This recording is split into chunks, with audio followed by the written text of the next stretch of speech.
What's going on YouTube, and welcome back to the channel. Today is a new belt day and I'm extremely excited to show this one off for you guys. This is a belt that I've loved probably since its inception back in 2010. It's a belt that really, I'd say, divides the community, but like 90% of the community can't stand this belt, but I love it. Yeah, it was introduced in, I believe, 2010. The only people to hold this championship are Jeff Hardy, Mr. Anderson, and I believe Sting, until it was retired, which is probably a big enough clue as to what this belt is. So without further ado, guys, we're going to get into this now when I show you and review to you my new TNA Jeff Hardy Immortal Championship belt. Let's get into it. And here we go, guys. Here is the newest belt in my collection, the TNA Jeff Hardy Immortal Championship belt. As I said in the intro, I've loved this belt since it's debuted, and not many other people like it, but I'm a huge Jeff Hardy fan anyway. But in general, I just think this design is so unique and so different that I just had to get one.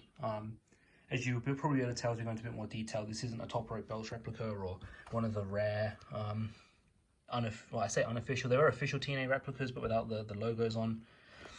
So yeah, we're just going to go into this, go over some of the details, show you sort of like the difference in some of the artwork and some of the style design. I bought this from a guy online called Usman, who actually produces the belts for JB Toys, although he doesn't want to admit that. And I got this for a lot cheaper. JB Toys were trying to sell this off for, I believe, $450 on their Instagram page, and I picked this up directly from Usman for about $250. So if you think about buying from JB Toys, don't go directly through Usman on his Facebook page. You'll be able to get yourself a much better deal than you would do going through JB Toys, because he's just going to scam you out of an additional $200. So yeah, we're just going to go into some of the details on this now. We'll start over here with the custom print here on the edge of the snap, on the edge of the belt. We go into the silver snaps. They're 2x6 on each side. I'm not sure if that is accurate or not. I need to do a little bit more research, but yeah, nothing that's sort of basic here with the regular stamping and the tooling. The first thing I noticed with this belt that's different from the original is the tooling. I believe on the Jeff Hardy actual belt, on the television version, the official version, it's not the camo tooling or the shell tooling around the outside. It's a lot more jagged and a lot more pointed to match with the plates. But minimal things. So we've gone to the first side plate. As you see here, we've got the four sort of like rhinestones in here, which, unlike my AEW belt that I got when I lost like 5 or 6 in the first day, I've not lost any of these yet. So it's good. The blue looks lovely, especially in contrast to the purple and the silver.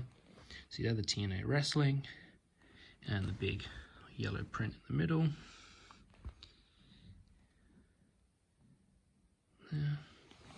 We go over onto the next plate, and this is the first sort of thing I noticed where the artwork is different on the bootleg in comparison to the original, is that on the original belt, the face paint on the Jeff Hardy plates are supposed to be different coloured, not just black and silver. It's supposed to obviously represent his face paints and stuff.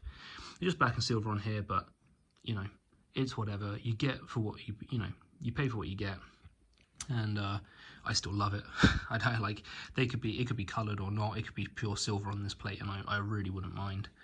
And the detailing itself, you know, for a bootleg, for something that's come from Pakistan at a fraction of the price what you'd be paying for a real one, it looks amazing. And also, I did pay a bit extra with him to get the 4mm thick plates in comparison to the 2mm, which he also offers at a much reduced price. Sorry, my cat's trying to get in the video, typical. Always want to try and record. We'll pop onto the main plate now, and as you'll see, there are some inconsistencies in the main plate.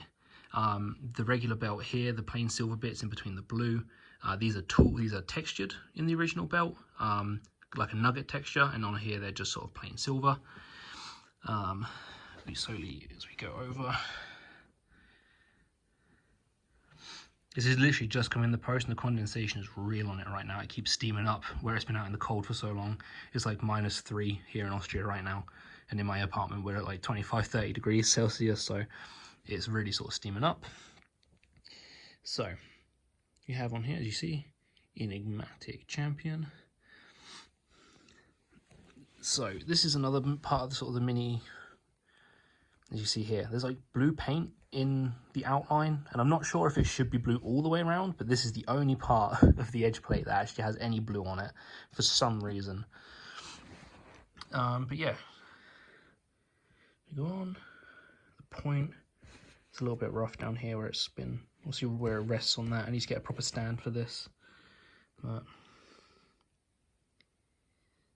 up here.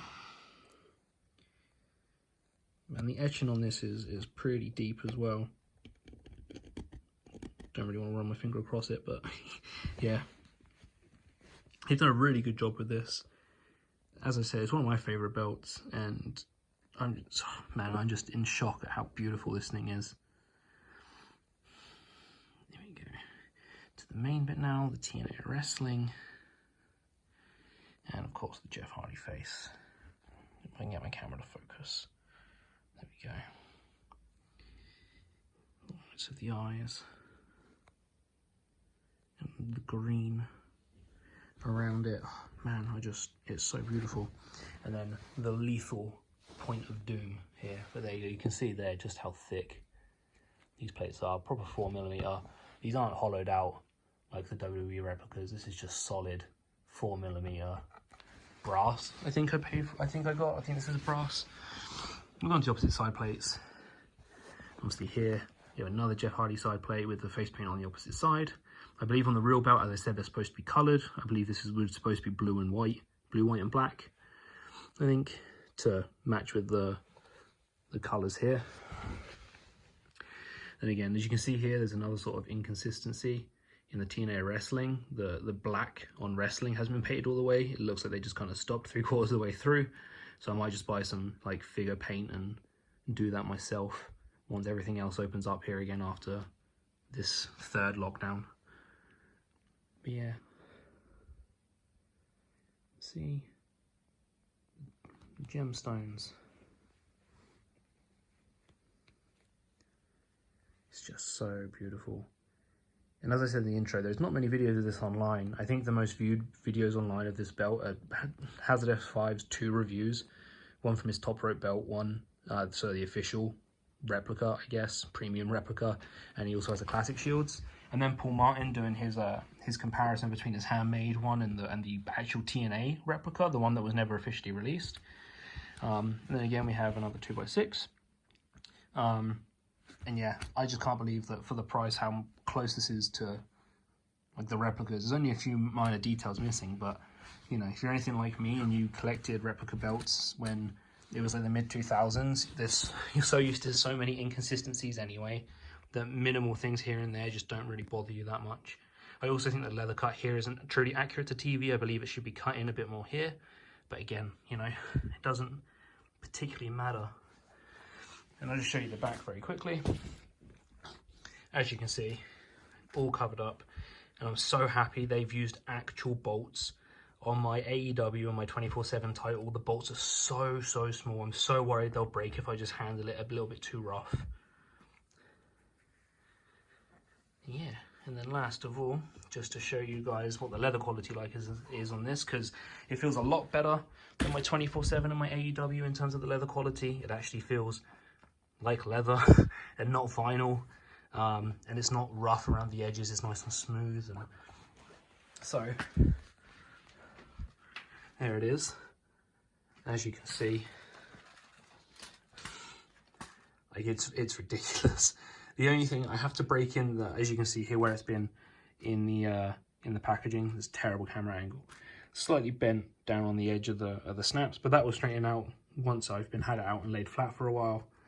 And the second side plates, if I hold this out, they don't really droop just yet. So I need to break in this bit of leather here in the middle, but